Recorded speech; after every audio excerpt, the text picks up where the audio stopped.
Porque ele sabe o que vai acontecer amanhã. Porque ele determinou o que vai acontecer amanhã. Ele escreveu o que vai acontecer amanhã. E então, ao chegar o amanhã, ele executa aquilo que ele planejou. Os irmãos vão dizer, mas por que o senhor, pastor, está dizendo isso ao tratar desses assuntos? Bom, esses assuntos, esses textos falam de sonhos. Nós vimos outros momentos na vida de José em que sonhos aparecem. José sonhou vendo ali sinais de que seus irmãos se dobrariam diante dele. Deus revelou isso a José: os seus irmãos vão se dobrar diante de você. Deus informou isso por meio de sonhos. Agora vemos esses dois oficiais do rei, o copeiro e o padeiro, sonhando também, e sonhos ligados ao futuro deles. Como Deus sabe o que ia acontecer com eles?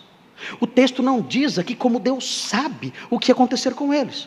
E nós então, ao ler o capítulo 40, nós continuamos com essa noção: Deus, de algum modo, conhece o futuro, tem acesso ao futuro, vê o futuro, então conta, por meio de sonhos e suas respectivas interpretações. Mas quando nós seguimos na leitura desse bloco de Gênesis, que envolve o capítulo 40 e 41, nós fazemos finalmente uma descoberta teológica importantíssima. E essa descoberta teológica importantíssima, presente especialmente no capítulo 41, muda então a nossa visão da presciência. Vejam, observe o capítulo 41, versículo 25. Veja o que acontece aqui. Os irmãos devem lembrar que Faraó também teve dois sonhos. É impressionante, na história de José, tudo é dois sonhos.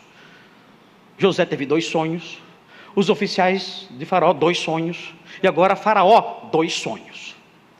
Ele sonhou com espigas e com vacas, e ele viu nos seus sonhos vacas magras devorando vacas gordas. E José interpretou esse sonho dizendo: as vacas magras, ou melhor, as vacas gordas são 7 anos de fartura, e as vacas magras são 7 anos de miséria e de fome que sobrevirão ao mundo. José interpretou assim o sonho.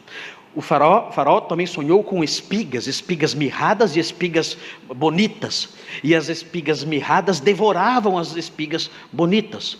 E ele disse: a interpretação é a mesma, são dois sonhos, mas o sentido é um só. E José então disse: olha, há 7 anos de fartura pela frente, depois disso teremos 7 anos de miséria.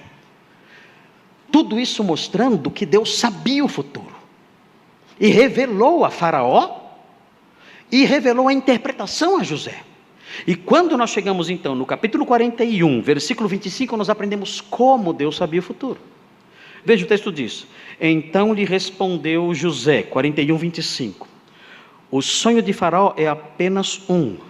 Deus manifestou a Faraó o que há de fazer. Eu não estou revelando para você, Faraó, o que eu descobri. Eu não estou revelando a você o que eu, olhando, usando a linguagem do Dr. Ryrie, olhando no corredor da história, eu pude detectar. Não. Eu estou revelando a você o que eu vou fazer. Eu decidi fazer isso, e eu vou fazer isso. Mas, Senhor, qual é o sentido disso? Trazer uma fome terrível ao mundo.